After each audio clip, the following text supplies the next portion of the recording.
Hey everybody, it's me, Jeff Acosta. How you guys all doing? Well, I hope you had a great holiday. Christmas, Hanukkah, and now Kwanzaa. What a wonderful holiday season. And just as this video title reads, it is also the 50th anniversary and the holiday season, which was released, of Josef Shaftel's production of Lewis Carroll's beloved classic, Alice's Adventures in Wonderland.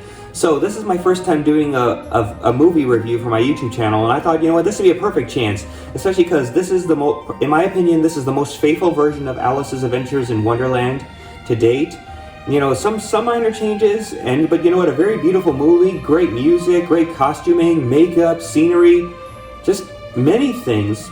So this is really exciting. So this is going to be based more on my opinions and thoughts on the movie because I watched it so many times since I first watched it in 2005. And and then I'll basically just give my thoughts, and then down below you have every right to express your thoughts too in the comments.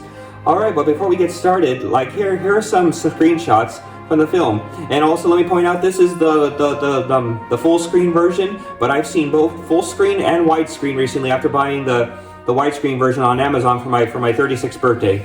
Take a look at these screenshots.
Alright, so the special effects. Now this one was pretty interesting because we obviously, if you watch this version, there are so many things in the film that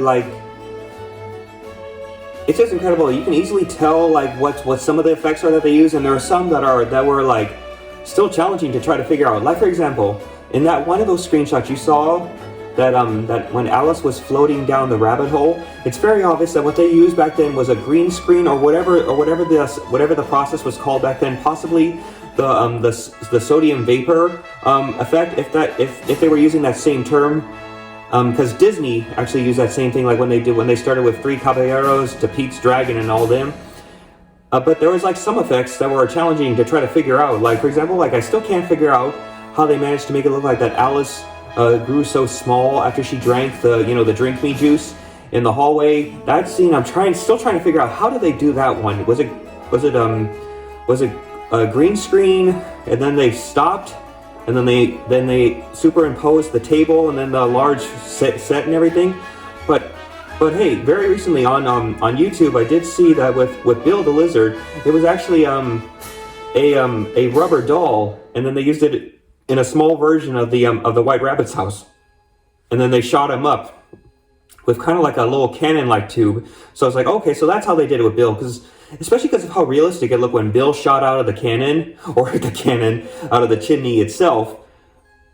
It looked very real, but hey, it was great to finally see how they did Bill. But however they did the part where Alice grew shrunk down, but then the growing part, obviously it's a green screen. But still, these effects were amazing.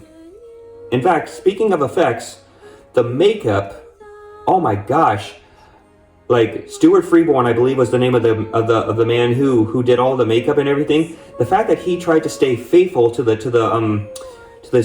way Sir John Tenniel drew the characters in the original novel was incredible. And the fact that he thought of an idea of giving a more a half mask for a good chunk of the characters, like Peter Sellers playing the March Hare, Sir Michael Hordern playing the Mock Turtle, but then there were some who had a full mask, like Like Spike Milligan, who played the Griffin, he had a full mask. But still, the fact that like when you watch this movie, everything was so realistic to the novel itself. It was pretty clever. I feel like, I mean, I could be 100% wrong, but I don't think there will ever be another very faithful adaptation of Alice's Adventures in Wonderland to this date. Especially like with the way Josef Shaftel, director William Sterling, and just many of the people who worked on this film, like when they wanted to stay faithful to the novel. Who knows how many will ever do that again to this day, but still, good props and kudos to them for doing that back then. All right, the next one.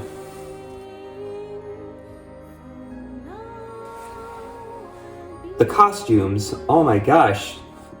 Look at the intricate detail in the costuming, especially like when we see like the court of like the cards and everyone in the Queen and King of Hearts palace grounds. The patterns, the design, it's just incredible that they were actually able to make all that. So I forgot the name of the man or woman who created all the costuming and everything, but I would not be surprised if it just basically was the same who created the setting and everything for Alice's Adventures in Wonderland. Like, and also, you know, I think it was very cute because Fiona Fullerton, like, she looked really adorable in her Alice in Wonderland dress and everything. And to think, mentioning her, William Sterling, like, even though they cast 1,000 girls in a year, he seriously saw her as Alice when he saw her face in a magazine, long before the production actually started filming. And his thing, Josef Shaftel and the producer didn't think so, but hey, William Sterling stuck to it, and look what happened. The rest is history. You know, great actors, great costuming, and another thing that's important about this film is this. Check it out. Alright, so mentioning the settings, I mean, look at the detail. I know I keep saying detail, but seriously, the detail, the amount of materials that must have been used. I mean, in a little mini documentary that was just recently discovered on YouTube, like, you know, they said like how much paint they used, how much canvas they used. They made little miniature models of everything before it was turned into the real set. They basically they went basically over the top with the details. I mean, the fact that all the leaves were all, on the trees in Alice's Wonderland were all paper, and there was an order for like way over 1 million leaves. And I say way over because I can't remember. I think they said 3 million or something like that. But seriously, somebody made all those paper leaves. What an incredible like detail, especially because when you look at it, it really does look like it was something out of a dream. And which is exactly what they were trying to go for, especially because Wonderland was all a dream in Alice's head. And the mushrooms, like where we see the caterpillar, which is played by Sir Ralph Richardson. I don't know what else to say about the scenery. It just is so English countryside basically, and literally it's kind of like the same thing like where like they stayed faithful to the novel. They basically did the same with the sets, just everything. Once again, big props to them. And I personally think that one of my favorite scenes was the mock turtle and the griffin, because obviously we don't see them because they were cut out of the Disney film. But just the fact that it almost looks like a real beach, and then the rock work where it looks almost like that there's faces in those rocks, and even some of the trees, if you were to watch the widescreen version like before we see the Duchess's house, there's just so much to be speechless about that scenery. But there isn't something that is not to be speechless about is this.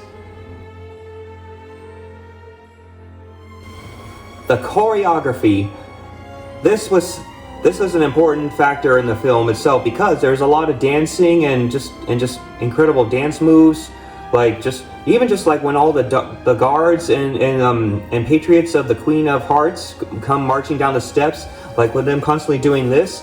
That was all done by Sir Robert Helpman, who also played the Mad Hatter in the movie. It was pretty cool. To think he's in charge of all that. He did all that. He did like when the caucus race animals went around and everything. he was in charge of the nonsense scene, like where they're singing, like with the Mad Hatter, the March Hare, the Dormouse, like you can sing the zany fun pun song. And then of course, like let's see, what other choreography? Well, there was quite a bit in this film, but there's just so much on the choreography to talk about. So you know, and the fact that he was able to like act as well and do all the choreography. What a performer he was. And of course, he played the child catcher or kid catcher. I can't remember the full name in Chitty Chitty Bang Bang. So it's pretty interesting. He went from capturing children to being as mad as a hatter. that Robert Heldman, what a character actor he was. He was very funny. Speaking of character acting, let me say one thing. And look at this image. I think it was pretty clever on them for using Peter Bull, who was a British character actor at the time, for playing the Duchess, because although the Duchess is female in the novel, when you look at Peter Bull, and if you were to look at the illustration of the Duchess itself in the novel, he literally looked like the Duchess. It was so clever. So hey, props to them for doing that. And I wonder Peter Bull, how he felt about playing the Duchess. It was very funny, going from sour with all the pepper to being all kindly and everything, like talking about says, "So, go ahead! You can't think how glad I am to see you again, you dear old thing."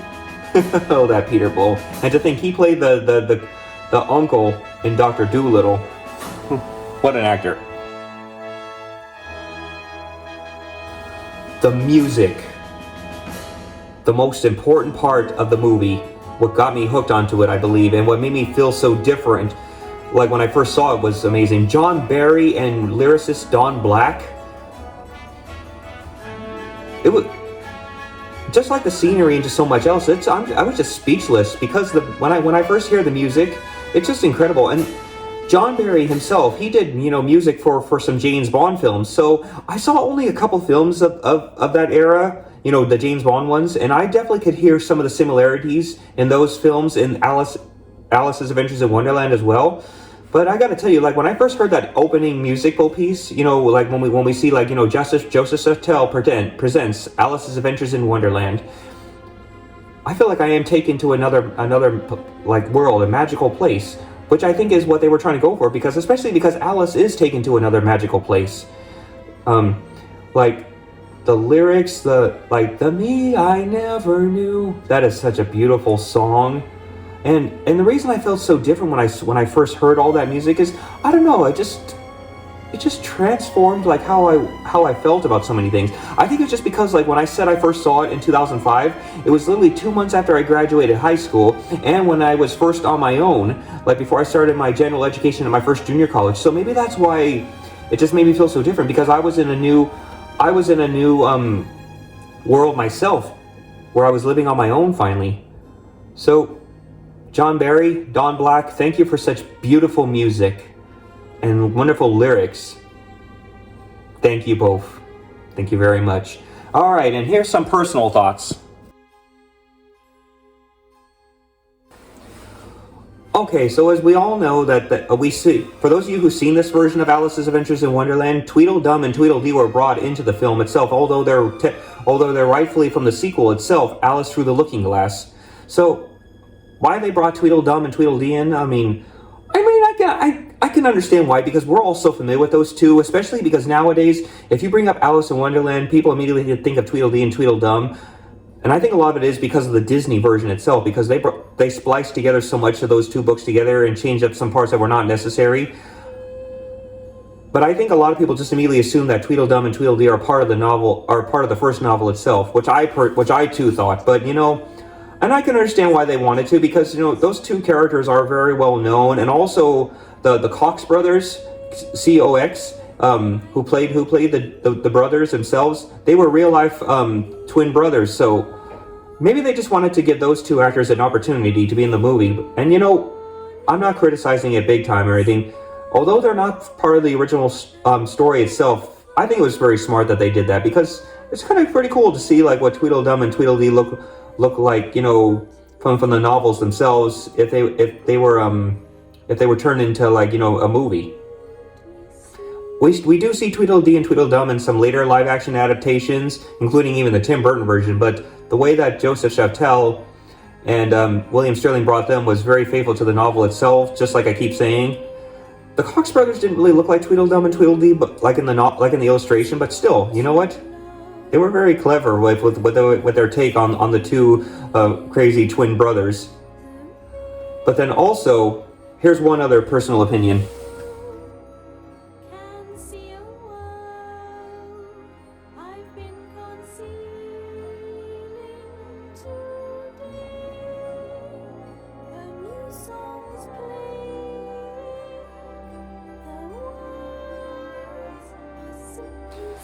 The Cheshire Cat.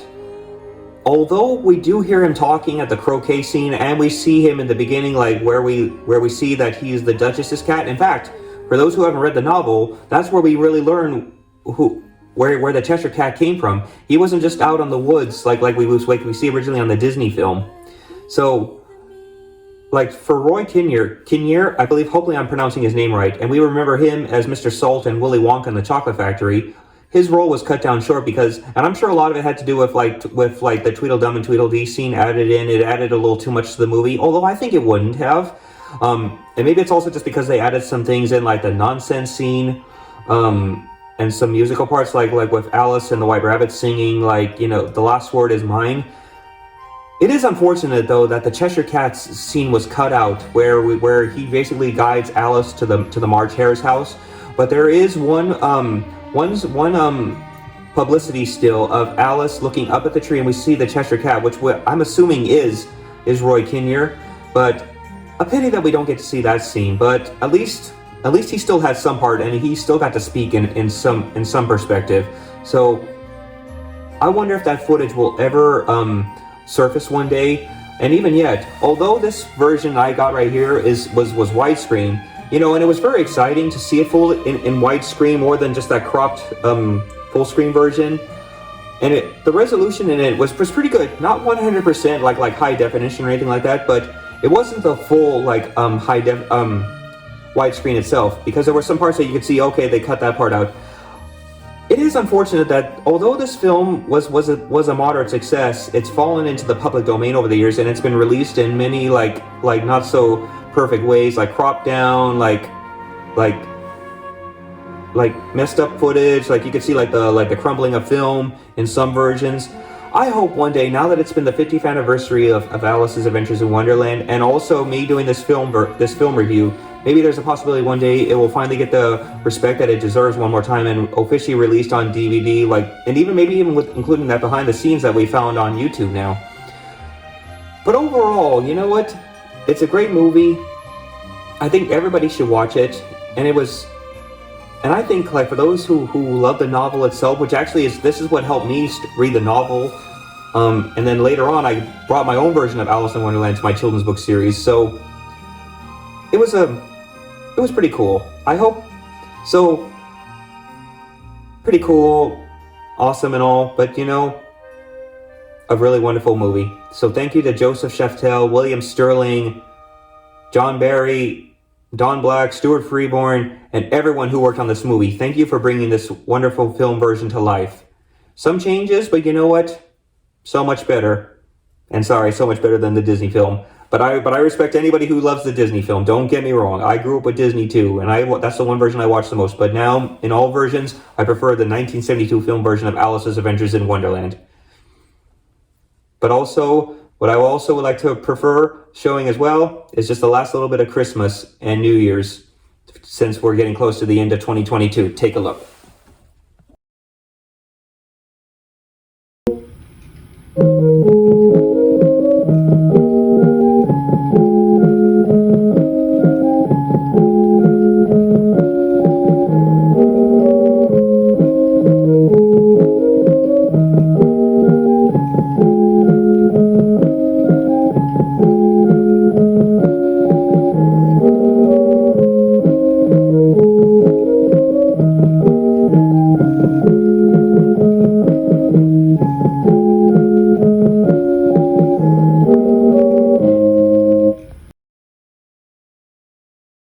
I just want to see what they're going to play.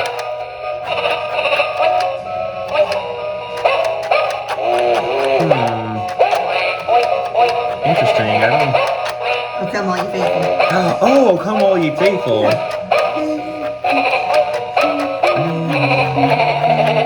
Open us the door again. Okay, there we go. Merry Christmas, all you Whos. Yeah. Merry Christmas, all you Whos.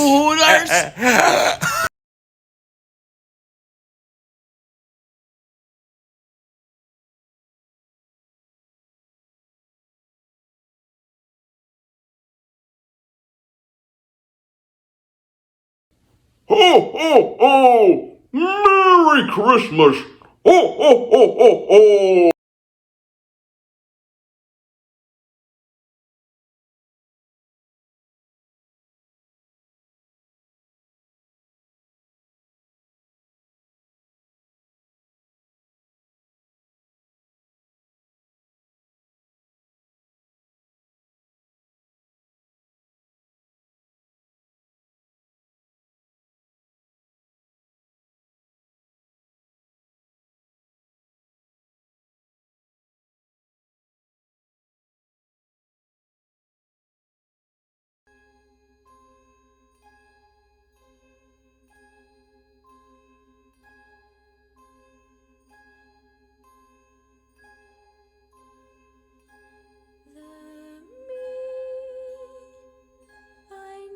Merry Christmas, everybody, and have a happy New Year.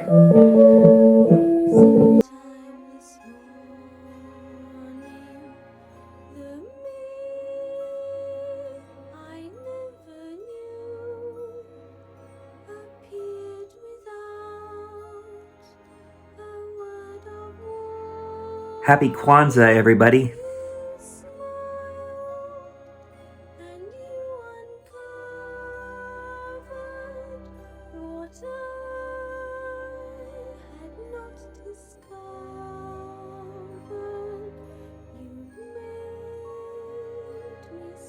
Happy New Year, everybody. We're a couple of birds of a feather, aren't we?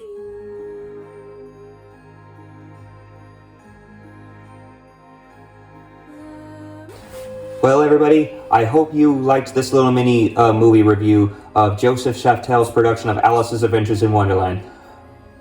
Probably not 100% perfect for my first try, but hey, at least it was worth a shot, and you know, it's great to finally do a 50th anniversary version of a movie that means dear to me. So I hope you enjoyed this video, and looking forward to seeing you in the next one. Don't forget to subscribe, and I hope you all have a wonderful, wonderful New Year's. Let's see what the new year brings us. Take care, everybody.